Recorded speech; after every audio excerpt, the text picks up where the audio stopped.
साथियों नमस्कार, मैं आलोक सिंह आप सबका एनएसडी इंडिया में स्वागत करता हूं। साथियों, प्लास्टिक के बने हुए बैग तो आपने देखे होंगे, लेकिन आज एक ऐसा यूनिक बैग, ऐसा छोटा बिजनेस, स्मॉल बिजनेस आइडिया आदरणीय श्री उपेंद्र सिंह साहब कर रहे हैं।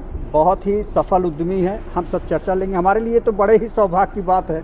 कल ही सर से मिला और सर से निवेदन किया कि सर आपकी इंडस्ट्री हम विजिट करना चाहते हैं, देखना चाहते हैं, आप इतना यूनिक प्रोडक्ट बना रहे हैं। तो चलिए हम सब जानने का प्रयास करेंगे, सीखने का प्रयास करेंगे कि आखिर वो अचूक, वो अमूल्य प्रोडक्ट है क्या, इस प्रोडक्ट में क्या मार्जिन, क्या प्रॉफिट है, कैसे बिजनेस को संचालित कर सकते हैं और आप सब सर से कैसे जुड़ सकते हैं। तो आदरणीय श्री उपेंद्र सिंह साहब का हम स्वागत करते हैं। सर नमस्कार। बहुत बहुत नमस्कार। सर कुछ अपने बिजनेस जर्नी के बारे में बताएं, कैसे आपने यात्रा को शुरू किया। बिजनेस हमने तो पहले हमारा बिजनेस का ही शुरू था। हाँ। बट हम थोड़ा सर्विस में गए थे डिफेंस में और हमने करीब 9 साल 10 महीने वहाँ काम किया। फिर हमने कुछ मेडिकली ग्राउंड पर प्री मेच्योर रिटायरमेंट ले लिया। फिर हम बिजनेस में आ गए। बिजनेस में आए तो प्लास्टिक के प्रति हमारा शुरू से था कि प्लास्टिक कम से कम यूज़ किया जाए। हाँ। नहीं यूज़ किया जाए क्योंकि बड़ा नुकसान करता है। कभी कभी हम लोग घरों में प्लास्टिक यूज जलाते हैं तो उससे इतना कार्बन निकलता है या हम लोग को धुआं का उसका नुकसान होता है। तो ये था कि इसको रोका जाए, लेकिन पता चला चलते चलते लगा कि क्या इसका सब्स्टिट्यूट क्या है।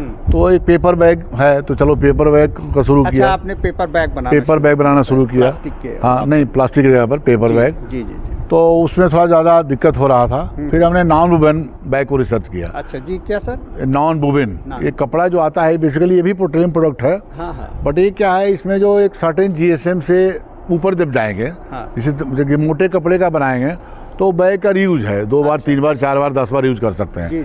और उससे नीचे जो जाते हैं तो सड़ जाता है वो। अच्छा। जैसे 30 जीएसएम, 50 जीएसएम। मिट्टी को नुकसान हाँ नहीं होता है, उससे नहीं होता है। प्लास्टिक से तो मिट्टी का नुकसान। हाँ, प्लास्टिक से मिट्टी का नुकसान होता है। नालियाँ चोकिंग होती है, सब सारे दूसरे होते हैं। अच्छा। या जब जलाते हैं तो उसका नुकसान होता है, जानवर खा जाता है।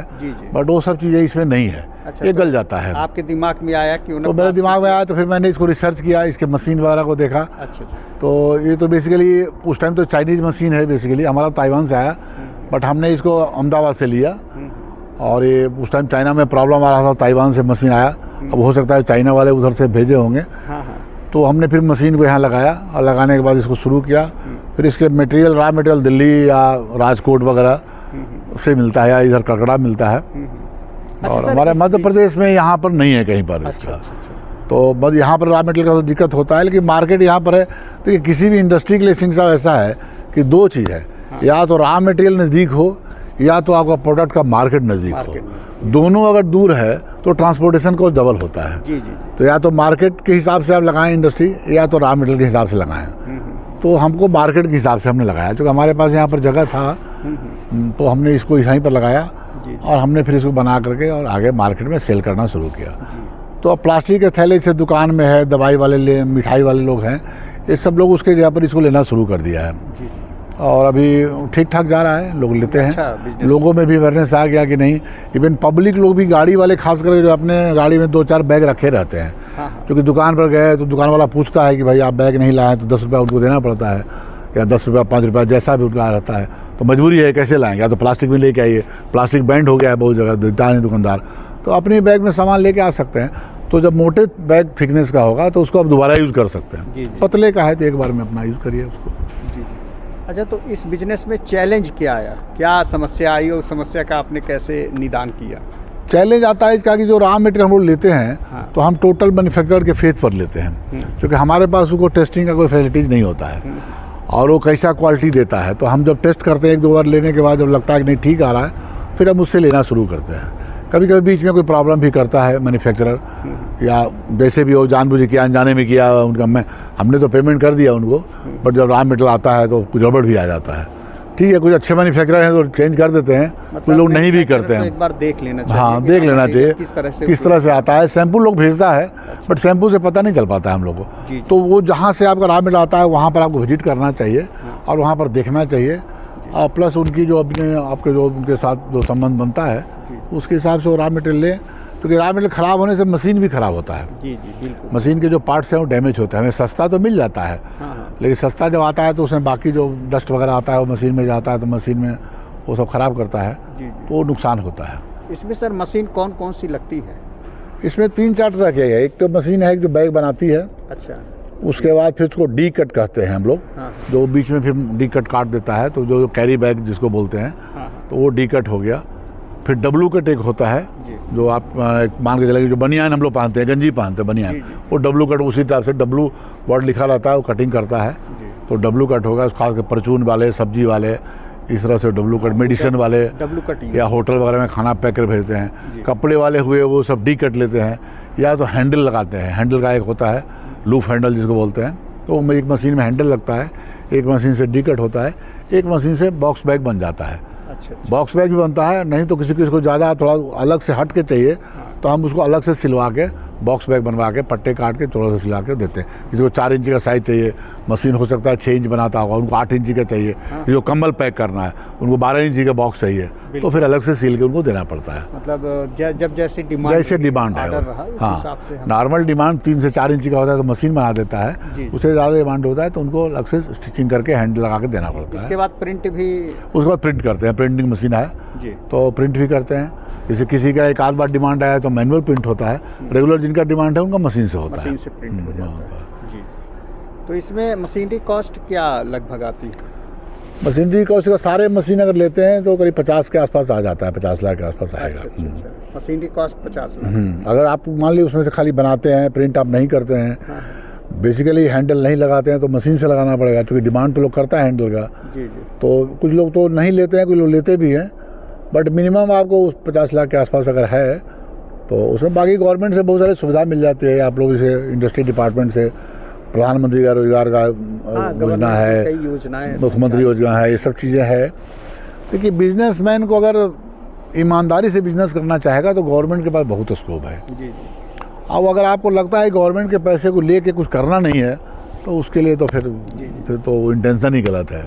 ये बताना चाह रहा हूँ कि अगर आप गवर्नमेंट के स्कीम से अपने बिजनेस को संचालित करना चाह रहे हैं, इंडस्ट्री को संचालित करना चाह रहे हैं, तो केंद्र सरकार की योजना है प्रधानमंत्री रोजगार सृजन कार्यक्रम, जिसको PMGP कहते हैं। आप उस योजना का लाभ ले सकते हैं। इसके साथ मध्य प्रदेश सरकार की एक योजना है मुख्यमंत्री आर्थिक कल्याण योजना, उस योजना के द्वारा भी आप ऋण लेकर अपने बिजनेस को संचालित करते हैं। Startup India, stand up India, ये योजनाएं हैं। इन योजनाओं के माध्यम से भी आप अपने बिजनेस को संचालित कर सकते हैं। जी सर, आगे। नहीं, जैसे मान लिया किसी को मशीन नहीं लगाना है तो मटेरियल लेके वो मार्केटिंग कर सकते हैं, अपना दुकान में स्टॉक कर लें। जिससे बहुत लोग मैन्युफैक्चरर नहीं हो सकते हैं तो ठीक है, अपना छोटा पूंजी लगा के अपना माल खरीद के अपने पास रख लें और फिर वहाँ से लोकल सेल करें। वो भी एक तरीका है। बिल्कुल। उसमें बहुत सारे ज़्यादा पैसा नहीं लगता है। अच्छा तरीका है। अगर हमारे पास पूंजी नहीं है, पूंजी नहीं है, तो हम इंडस्ट्री न लगा के इंडस्ट्री के साथ जुड़ जाएं, मिलकर और जुड़ करके आप उनकी मार्केटिंग कर दें। आप अपना भी पैसा कमा लें, उनका प्रोडक्ट बिक जाएगा, आपको पैसा मिल जाएगा, पब्लिक के पास मटेरियल पहुंच जाएगा। बिल्कुल। नए उद्यमियों को तो मेरे हिसाब से यही करना चाहिए। पहले यही करना चाहिए। किसी भी मैन्युफैक्चर, छोटे मोटे जो मैन्युफैक्चरर हैं, बड़े का तो अलग बात है, तो उनकी बड़ी प्लानिंग होती है, बट छोटे मोटे इंडस्ट्रियलिस्ट को जो भी बनना चाहता है उनको पहले मार्केटिंग का नॉलेज होना चाहिए।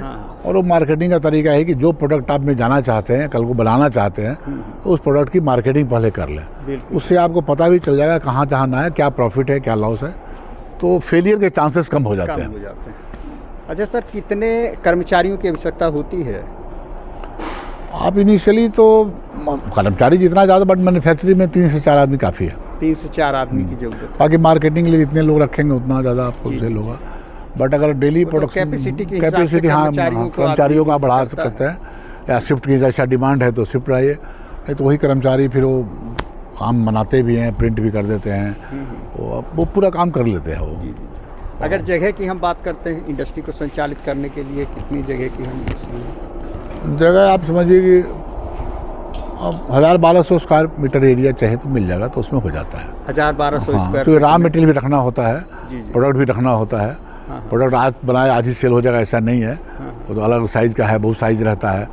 तो 1000-1200 स्क्वायर मीटर का एरिया अगर आपके पास है तो आप मान के चलें कितना 40 बाई 40 मीटर का अगर स्कोप आपके इंडस्ट्रियल में मिल जाता है ज़मीन। इंडस्ट्री डिपार्टमेंट से अगर मांगेंगे तो लीज पर ज़मीन मिलता है। किसी का अपना ज़मीन है तो गवर्नमेंट से बहुत सारी फॉर्मेलिटीज़ होती है, NOC लेना, ये लेना, वो लेना, प्लस नेबर जो होते हैं वो ऑब्जेक्शन करते हैं कि हमारे बगल में इंडस्ट्री लगी हुई है।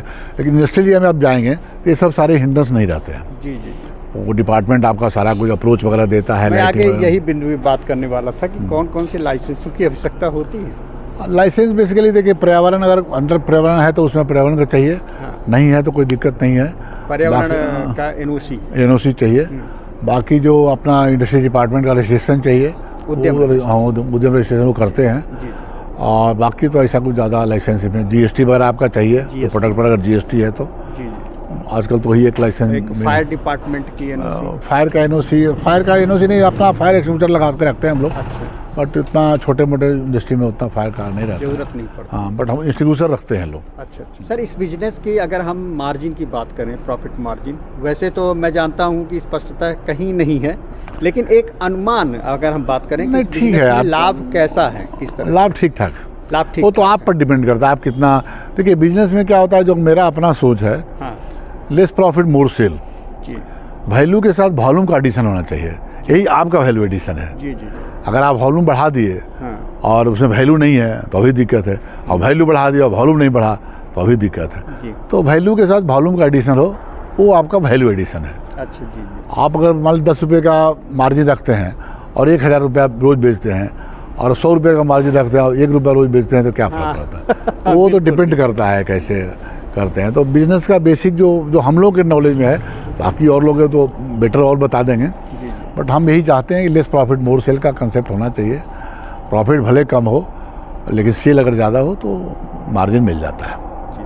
अच्छा सर, आपसे लोग जुड़ना चाहें तो किस तरह से जुड़ सकते हैं? हमारे कॉन्टैक्ट नंबर है, बात कर सकते हैं, या कोई लोकली अगर अवेलेबल है तो देख सकते हैं, बात करके आ सकते हैं, और दूर से हैं तो फ़ोन वगैरह है, आजकल मेल है, फ़ोन है, जी। उसे भी कांटेक्ट कर सकते हैं। संपर्क कर सकते हैं।